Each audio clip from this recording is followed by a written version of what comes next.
Get your hands off that menu. Gregory Voss ripped it straight from her fingers, hard enough to jolt her stiff wrists. He was head waiter at Le Petit Oiseau Gold Tie Clip, 3 years of unchecked authority behind him.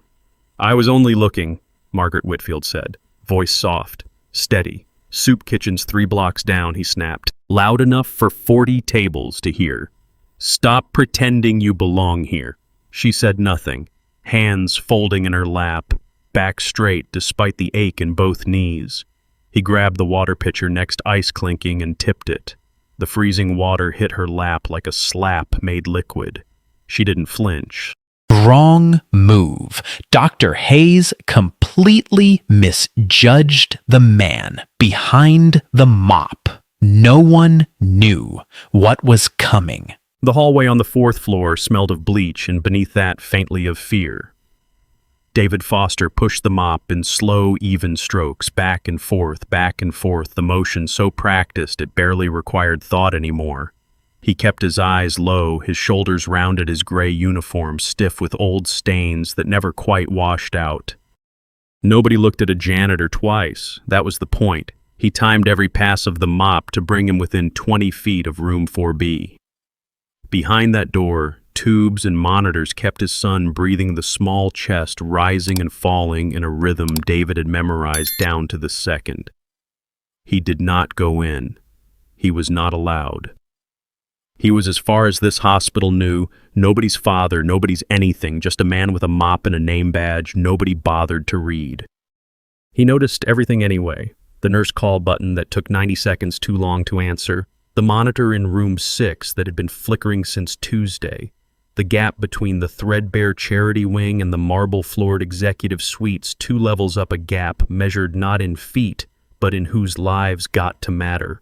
He filed it all away silently, precisely the way he had once filed away troop positions and extraction routes in a life this hospital had no idea he'd lived. Dr. William Hayes came around the corner like weather. He moved with a retinue, 3 junior physicians trailing him, nodding at whatever he said, laughing before the joke had finished. His suit alone cost more than David's monthly wage. His Rolex caught the fluorescent light and threw it back sharp, deliberate, expensive. He did not slow down. He did not look at the wet floor sign. He simply walked mid-sentence, mid-laugh, straight through the section David had just mopped, and his leather shoes skidded, scuffed, and stopped him cold. Silence dropped over the hallway like a blade. Hayes turned. Slowly he looked David up and down, the way a man inspects something he's already decided is beneath him. His mouth curled. Not a smile. Something closer to contempt wearing a smile's shape. People like you, he said loud enough for the nurse's station to hear, should be grateful for any job at all. He gestured at the floor, at the mop, at David himself, 3 separate insults folded into one lazy hand. Clean it again, properly this time. The junior doctors chuckled, uneasy, complicit.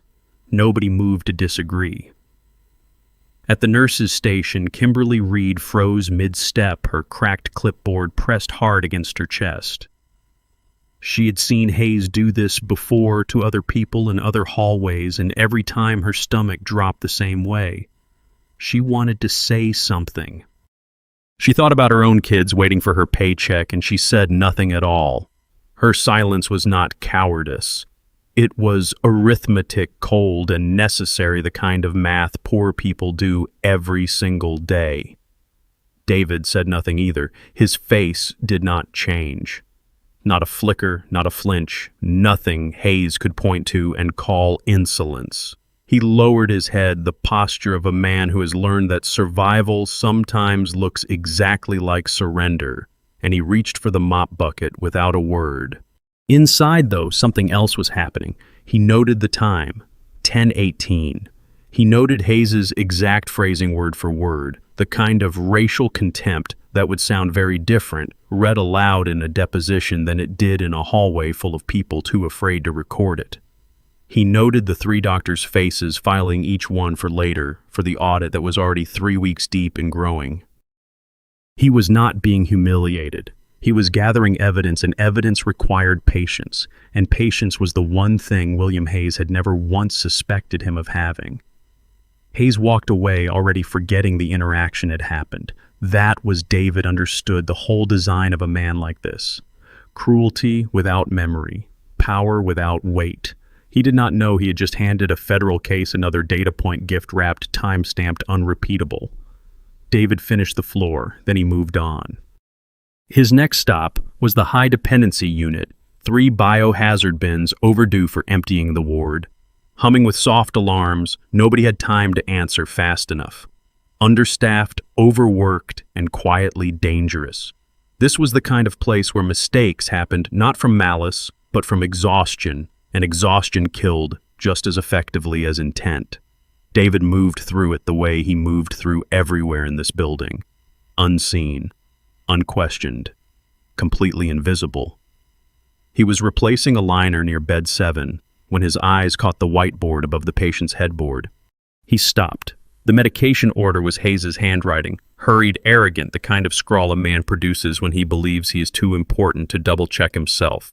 A decimal point sat 1 space to the right of where it belonged. 1 space, a number small enough to miss and large enough to stop a heart within the hour if the overnight nurse followed it exactly as written, which she would, because why would she question the chief of medicine? Kimberly was 2 rooms down, buried in a different crisis, a different crashing patient. Her hands full and her attention entirely elsewhere. No one else was close. No one else was looking. For one long moment, David simply stood there weighing it, because tampering with a medical chart could end everything he had built. Toward the audit, the cover all of it in a single signatureless act no one would ever be able to prove was mercy. He thought of his son's monitor 3 doors down, beeping steady and small. He decided. The marker came out of his pocket fast and quiet and sure. 3 strokes. The decimal point moved. The dosage read correctly now, safely, the way it should have been written the first time by a man too arrogant to slow down. David capped the marker, dropped it back into his pocket, and lifted the bin liner as though nothing at all had happened. Nobody noticed. Nobody would. Somewhere down the hall, a monitor kept beeping, unaware how close it had just come to silence. David wheeled his cart toward the next room, his face unreadable, his hands steady. His son's heartbeat counted somewhere behind a closed door he still wasn't allowed to open. Dr. William Hayes had no idea what he had just handed the man behind the mop. The trap was set. Morning shift bled into mid-morning chaos, and Kimberly Reed sat hunched at the administrative terminal, her fingers moving fast across the keyboard. She was searching for a code. Just one code, the emergency funding authorization for a critical pediatric surgery, a boy's name attached to numbers that should have existed and didn't. The ledger blinked back at her empty, drained hollow where millions in community donations should have been sitting untouched.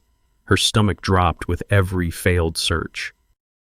Dr. William Hayes appeared behind her before she heard him coming, his shadow falling across the screen first. He slammed one hand flat on the desk hard enough that her coffee cup jumped and rattled against its saucer. With his other hand, he angled his laptop away from her, shielding it, closing a window she hadn't quite caught the name of. His Rolex caught the light and threw it back, cold, deliberate, expensive. "Mind your business," he said low and sharp, "and just clean up your charts. Or you'll be looking for employment elsewhere." He said it the way other men might comment on the weather, casual, certain entirely, without weight on his own conscience. Kimberly's throat tightened. She thought of her own children, of rent, of the impossible math that kept her mouth shut in moments exactly like this one. She logged off. She apologized quietly for a crime that wasn't hers, and Hayes watched her do it with the faint, satisfied smile of a man accustomed to being obeyed.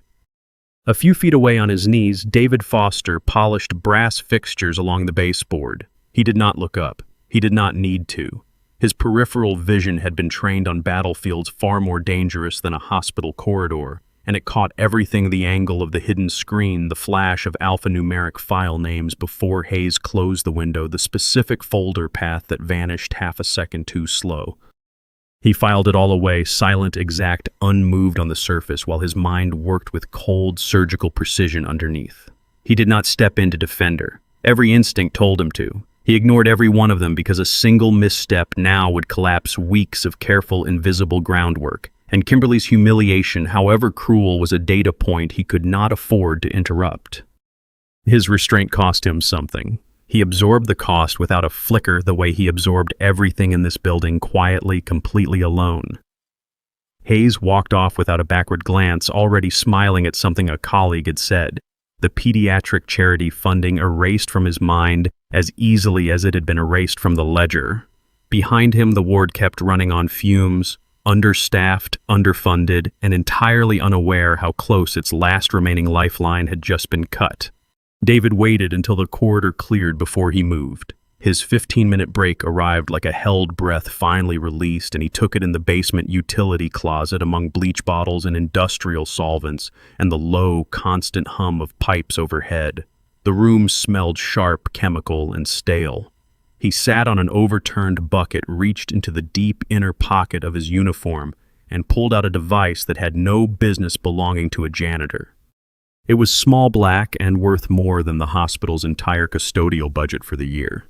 The firewall protecting Hayes's financial records had been built by serious people, layered expensive designed specifically to bury stolen charity funds under shell companies and offshore routing numbers dressed up as legitimate expenditures. David's fingers moved across the screen with a speed that belonged to someone else entirely. Someone who had spent years inside systems exactly like this one. Someone this hospital had never met and would never expect to meet. Outside, Kimberly hurried past the half-open door. She glanced in, saw David hunched over a glowing screen, and assumed, exhausted and preoccupied, that he was killing time on some mobile game before his shift resumed. She didn't slow down. She didn't look twice. Somewhere behind her, without her knowledge, a multi-million-dollar cybersecurity system was quietly coming apart. David worked against the clock, 3 minutes, then 2, his cover requiring absolute precision at every second. Line by line, the firewall's outer layer buckled under his silent assault. He found the offshore accounts. He found the shell companies. He found, buried under legitimate-looking transfer codes, the unmistakable shape of a man stealing from dying children to inflate his own bonus. He initiated the mirror. Files began copying silently, invisibly, routing themselves to a secure server thousands of miles from this basement closet. No alarms triggered, no trace left behind. The evidence existed now in 2 places at once, one of them entirely outside William Hayes's reach or knowledge. David checked the time. 90 seconds left. He powered down the device, slid it back into his pocket, and rose from the overturned bucket, exactly as he had 100 times before, unremarkable, unnoticed, invisible. He picked his mop back up. He stepped back into the hallway. Nothing about his face suggested he had just cracked open the financial spine of a man who thought himself untouchable. Somewhere above him, an alarm on a monitor blinked, was silenced, and blinked again. Somewhere down the hall, his son's heart kept beating, unaware how much closer justice had just crept toward the man who controlled whether that surgery would ever happen at all. The clock on the wall ticked forward, indifferent, patient, exact. Tick, tock. This level of corporate greed isn't just fiction, it's a harsh reality that vulnerable workers and patients face every single day. If you've ever had to bite your tongue to protect your family's future while a corrupt boss abused their power, share this story. David stood at the glass watching his son sleep. 15 minutes. That was all he got. 1 visiting hour carved out of a 16-hour shift. And he meant to use every second of it standing exactly here, close enough to see the small chest rise and fall. He didn't get to. Dr. William Hayes rounded the corner fast, his retinue nowhere in sight this time. He'd noticed. He always noticed the moments David allowed himself to look like a father instead of a janitor, and he moved to correct it immediately. "You," Hayes snapped, pointing down the hall. "There's a biohazard spill. Clean it. Now." There was no spill. Not really.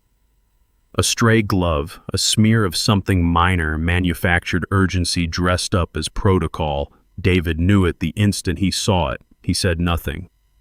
"Clean it again," Hayes said louder now, drawing eyes. "Properly this time. Your kind needs to learn discipline." He kicked a scrap of medical waste across the floor close to David's boots, a small, ugly gesture meant purely to degrade. It landed near David's feet. Nobody moved to stop him. At the medication cart, Kimberly Reed watched, and her stomach turned over. She had seen cruelty here before. This felt different. This felt personal, surgical, aimed at the one thing that could hurt David most, and she bit her lip hard enough to taste blood. She said nothing either. Guilt sat heavy in her chest, thick, immovable, useless. She hated herself for the silence. She hated the system that made silence the only survivable option. Neither hatred moved her feet. David turned from the glass. Every muscle in his body wanted violence. He had trained hands, trained instincts, years of discipline that could end this man in seconds without breaking a sweat. He let none of it show. Instead, he reached into his pocket. His fingers found the encrypted phone, and with practiced stillness, he logged the timestamp. 10:51. Exact words. Exact witnesses. Another entry in a dossier growing heavier by the hour. Then he picked up his mop. He walked to the fake spill without a word of protest, knelt and began to clean. His face gave away nothing. Not fury, not grief, not the boy behind the glass he'd just been ordered away from. Hayes watched him kneel and smiled. He turned to a passing colleague, some junior administrator trailing a clipboard, and laughed loud enough for the hallway to hear. "See that no spine at all? None of them ever do." The colleague laughed, too uneasy, complicit, the way people laugh when refusing feels more dangerous than agreeing. Hayes walked off with his ego freshly inflated, victorious over a man he still believed was nothing. He had no idea what he'd just handed David. One more timestamp, one more piece of behavioral evidence cataloged, sealed, waiting. The trap didn't need David's anger. It only needed Hayes's cruelty, repeated, documented, and utterly consistent. He finished the corridor in silence. Then he pushed his cart toward the administrative wing, past glass-walled offices humming with printers and ringing phones. Somewhere in that wing sat physical proof to match the digital files he'd already copied, and he needed it before the window closed. Hayes's office door stood slightly open. David glanced down the hall first. Hayes was 3 doors away, berating a resident loud enough to be heard through walls, distracted, occupied, careless. David had seconds, not minutes. He stepped inside. A stack of transfer authorization forms sat on the mahogany desk, careless, unguarded, damning.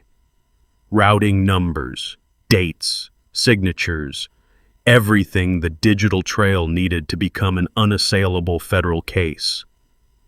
He raised his phone and began capturing images, fast, precise, silent.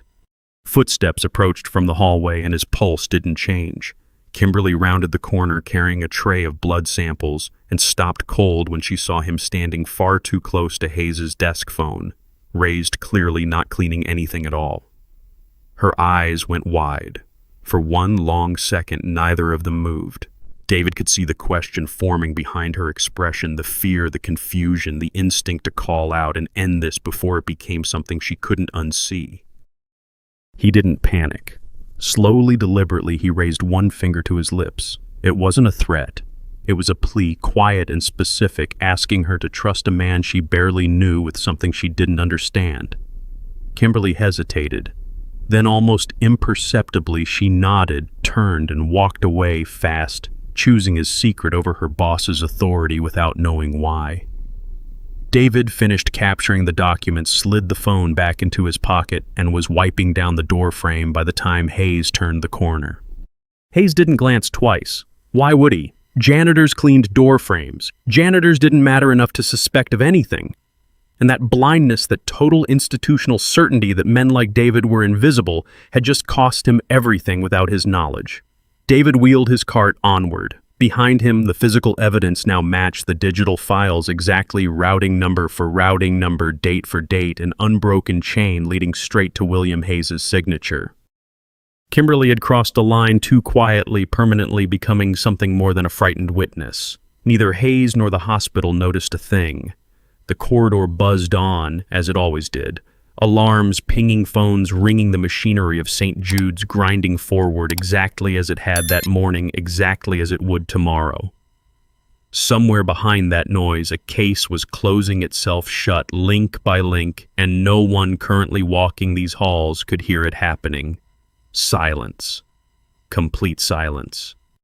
Absolutely not. Dr. Hayes just forced a desperate father to clean a fake biohazard spill while his son lay dying in the next room. If that were me, I would have completely lost my mind. Right there in the hallway. Imagine swallowing that kind of humiliation. Just to protect your child's life. The audacity. 30 minutes passed, and David's arms burned from scrubbing floors he barely saw. His eyes stayed locked on the ICU doors. Behind them, his son's numbers were sliding the wrong direction minute by minute, and no amount of discipline made that easier to watch. Hayes came back fast, clipboard in hand. He slapped it against his thigh once, twice the sound sharp against the quiet hallway. Discharge papers. A stack of them already filled out, already signed. "We need this bed for a paying client," Hayes said flatly. "Have your boy out by 5. He said it the way a man cancels a reservation. No wait, no hesitation. Just numbers, insurance codes, a life reduced to a line item he'd already decided didn't clear the bar. Kimberly heard it from the supply closet. Her hands shook so badly the box slipped, plastic scattering loud across the linoleum. She stood frozen over the mess, staring at Hayes's back, unable to make her mouth work. David didn't move. He didn't beg. He didn't argue. He stood perfectly still, watching Hayes's face with the flat, patient attention of a man studying a target, cataloging every twitch of certainty, every flicker of contempt. This was the confirmation he needed. Hayes wasn't cutting corners under pressure. He was choosing this coldly, repeatedly, a pattern, and not a mistake. And patterns were exactly what federal prosecutors built cases on. Hayes turned and walked away satisfied. He believed he'd broken something. He believed the silence in front of him meant surrender, and he strolled back toward his office, already thinking about lunch, already forgetting the deadline he'd just handed down like a death sentence. David stood alone in the hallway. The clock above the nurse's station read 10:40. 4 hours and 20 minutes.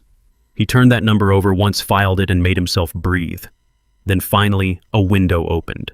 A nurse waved him toward room 4B, quick, quiet, careful not to be seen doing it. David crossed the threshold like a man stepping onto sacred ground. The ventilator hissed, steady and mechanical. His son lay small against the white sheets, smaller than David remembered him being just yesterday, skin pale under the fluorescent light. The monitor beside the bed blinked numbers that meant nothing good. He checked the oxygen saturation. It was dropping. Not sharply, not yet, but steadily, the kind of decline that turned catastrophic without warning. 5 o'clock wasn't a deadline anymore. It was a countdown to something no father could survive watching. Kimberly stood in the doorway, pretending to check a chart. She wasn't checking anything. She was watching David sit at the edge of the bed, watching him take his son's small hand in both of his own, gentle in a way that didn't match the stone face from the hallway. A single tear slipped down his cheek. It traced a line through the dust and grime of a 12-hour shift, and he didn't wipe it away right away. For one moment the mask came off entirely, and what was underneath was just a father terrified out of time. He leaned down and pressed his forehead to his son's. "I won't let you die," he whispered. 3 words, nothing else. A vow spoken too quietly for the machines to interrupt, and too absolute for even exhaustion to weaken. The boy's fingers twitched faintly around his. David held that contact for one more second, memorizing it, needing it, and then he straightened, wiped his face with the back of his wrist, and buried the terror somewhere deep enough that his hands stopped shaking. Kimberly looked away, giving him the moment back. She said nothing about the tear. She said nothing about any of it, understanding instinctively that whatever she'd just witnessed wasn't hers to comment on. David stepped back into the corridor. Something in his posture had changed, subtle but unmistakable, the shift of a man done gathering evidence and now simply waiting for the moment to use it. Evidence gathering was over. What remained was timing. He didn't know yet exactly how he'd bypass the discharge order without collapsing his cover too soon. He knew he would. He had built too much sacrifice, too much watched, too much cruelty accumulate one timestamp at a time to let a piece of paper end his son's life at 5 o'clock sharp. The hallway clock ticked forward. Somewhere behind him, Hayes was already drafting the next humiliation already. Certain the janitor's silence meant nothing was coming. He had no idea a father's private vow had just become the most dangerous thing in the building. The countdown had officially begun. The countdown reached 0. Inside room 4B, the monitor screamed, high-pitched, relentless, a sound that didn't belong in any hallway meant for healing. Nurses moved fast. Crash cart wheels shrieked against linoleum. Voices overlapped, sharp, urgent, drowning each other out. David reached the doorway in seconds. His son's vitals were collapsing on the screen.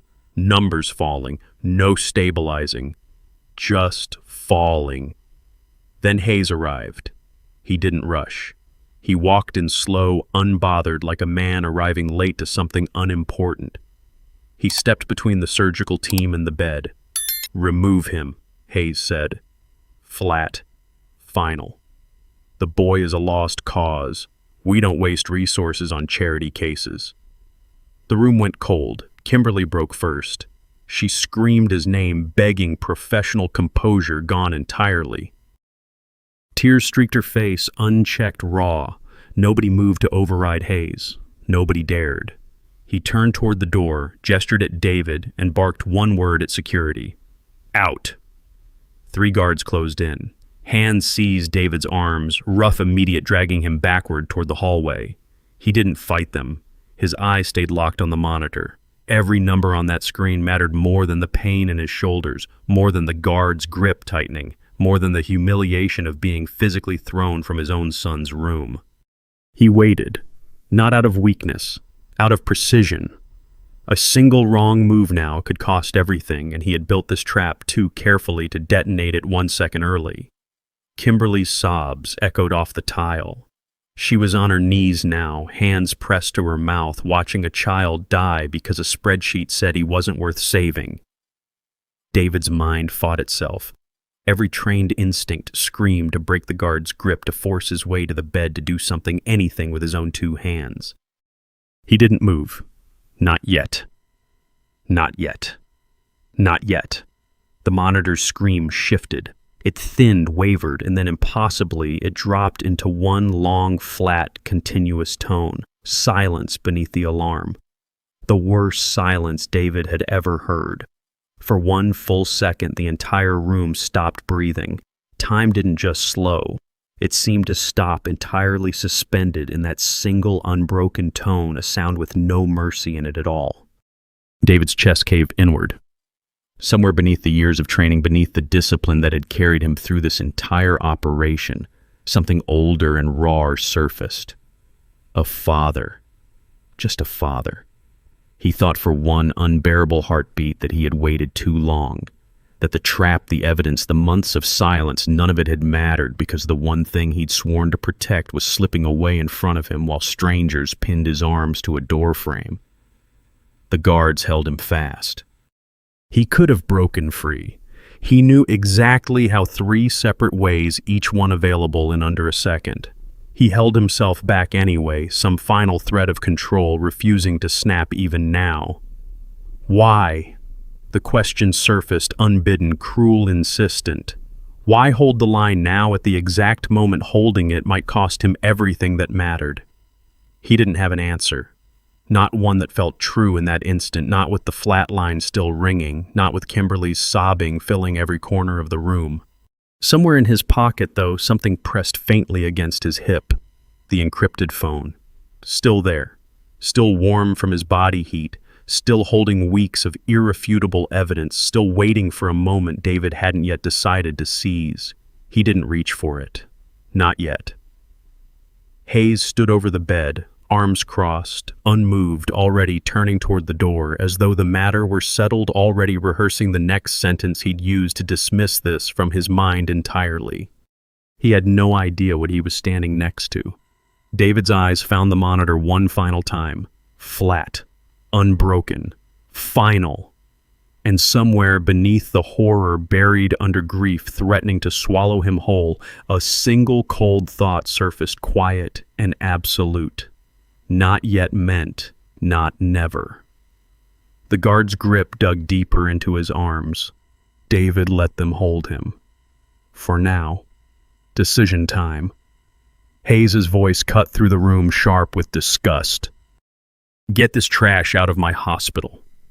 He wasn't looking at David. He was looking through him, hands on his hips, already reaching for his phone to call security backup, already treating a dying child as an inconvenience to be cleared away. Kimberly stood frozen by the wall, hands pressed to her mouth. She watched the guards tighten their grip, watched David's arms strain against three men dragging him toward the door, and felt something in her chest break clean in half. Then David stopped resisting, not from exhaustion, from decision. The mop clattered to the floor behind him, forgotten, irrelevant. What happened next took 4 seconds. David's shoulders rolled, his weight shifted, and the guard on his left lost his grip entirely, spun off balance by a motion too fast and too precise to track. The second guard reached for him and found nothing there, his hold broken before he understood how. The third guard hit the floor without a sound. No punches thrown. No violence beyond what was strictly necessary. Just clean, devastating economy of movement, the kind only years of elite tactical training could produce. The room went silent.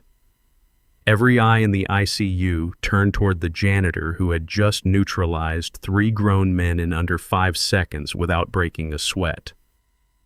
David didn't stop to explain.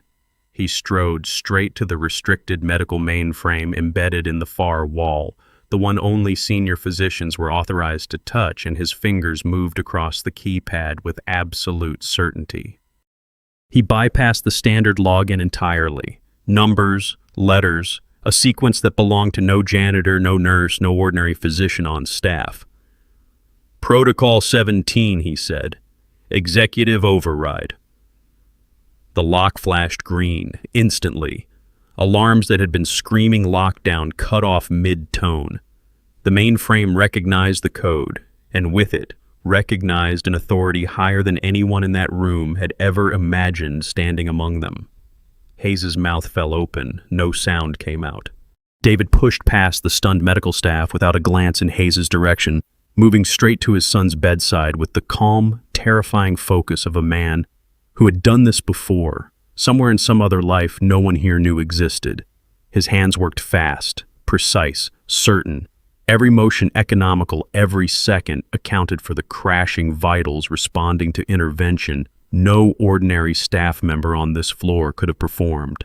Kimberly watched, unable to breathe. She had spent months believing this man was invisible, powerless, beneath notice. She was watching him now perform an impossible emergency procedure with the fluency of someone who had trained for exactly this moment his entire life. The monitor's flat tone broke. A single beep cut through the silence, then another, then a third, steady, rhythmic, alive. Hayes stood rooted to the spot.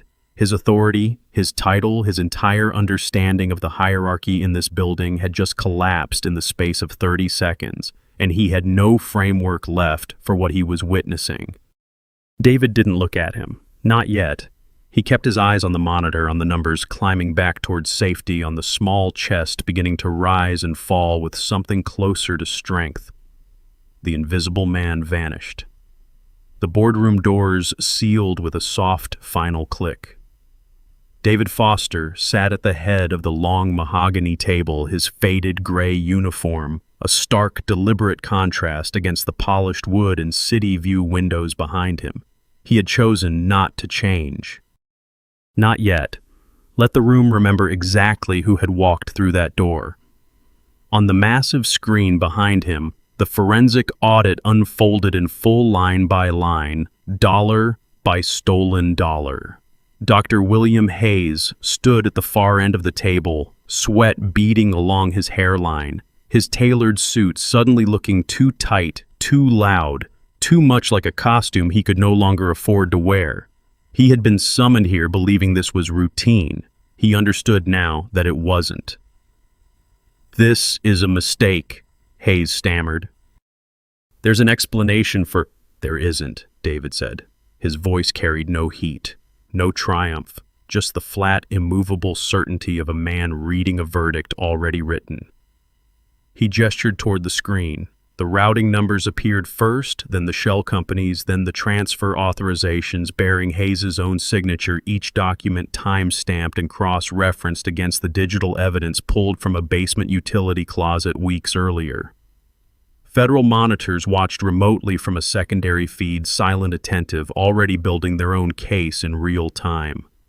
The hospital board sat frozen around the table, watching a man they had trusted with millions in charitable funds exposed as the reason those funds had never reached a single dying child. Kimberly Reed stood near the wall, summoned personally, watching with wide, unblinking eyes. She had spent months believing silence was the only survival strategy available to her. Watching Hayes unravel in real time, she felt something in her chest, straighten some old fear finally releasing its grip. "You don't understand what I built here," Hayes said, his voice cracking. "This hospital exists because of decisions I made. You built a system that let a boy flatline for lack of an insurance code," David said. "I remember every second of it." The room went very quiet. David didn't raise his voice. He didn't need to. He simply continued methodical, unbothered listing embezzled totals, with the detachment of a man reading a grocery list, each figure landing heavier than the last. "This isn't about punishment," he said finally. "It's about consequences." Hayes had no answer left. David turned to the board. He revoked Hayes' $5 million executive pension on the spot, redirecting every cent back into the pediatric charity fund it had been stolen from. He stripped the medical license next, then the title, then the office down the hall that had once been the most feared room in the building. Security guards entered through the far doors, no longer following Hayes' orders, following David's. Federal agents met him in the hallway outside, waiting exactly where David had arranged for them to wait, the digital evidence already transferred, sealed, irrefutable. Hayes didn't fight the handcuffs. He simply stared at David as he was led away, searching his face for some explanation, some clue as to who this man actually was, and finding nothing there but calm. David watched him go without satisfaction. There was no need for satisfaction. There was only the quiet, settled weight of something finally set right. The same feeling he imagined a lock might have closing. He turned to the board next and restructured it entirely. New oversight. New funding protocols, a permanent restoration of every dollar stolen from the pediatric wing, guaranteed not by promises, but by legal structures David had already drafted weeks in advance. He named Kimberly Reed chief of patient advocacy before the meeting ended. She didn't speak. She couldn't not right away, standing in the wreckage of a system that had finally impossibly chosen to protect the people who protected patients. 1 week later, sunlight filled the pediatric wing for the first time in longer than anyone could remember. The fluorescent harshness of the old regime had given way to something warmer, fully staffed, fully funded. The sterile dread of the old hallway replaced with the ordinary hum of a hospital doing its job. Hayes' name had already been removed from the directory downstairs. An empty brass rectangle sat where it used to be, waiting for something new, something the board hadn't decided on yet. Kimberly walked the halls in a crisp new coat. Her clipboard no longer cracked her posture, no longer bent under fear she used to carry into every shift. David stood beside his son's bed in a different kind of uniform, now a sharp, custom-tailored suit that fit the truth of who he had always been beneath the janitor's coveralls. His son laughed at something on the television across the room, small and ordinary and utterly alive. David watched him for a long moment before turning to Kimberly, who had come to check on them one final time out of habit more than necessity. "Thank you," he said, "for the finger over your lips that day in the office, for not saying anything when it would have been easier." She shook her head, unable to find words equal to the moment. David told her the charity wing would carry a new name by the end of the month, funded in perpetuity, its future no longer dependent on the mood of any single administrator ever again. He didn't explain further. He didn't need to. Some things only needed to be true once permanently to matter. 42 minutes had once been enough to end a man's career, his fortune, and his freedom back when no one in that hallway knew what they were looking at. The invisible man had never actually vanished. He had simply been waiting. Fiction, but that feeling, David Foster's silent patience under extreme humiliation, is a survival skill we know too well. How long would you wait to spring the ultimate trap on a corrupt boss who thought you were invisible? Comment below, like, share, subscribe.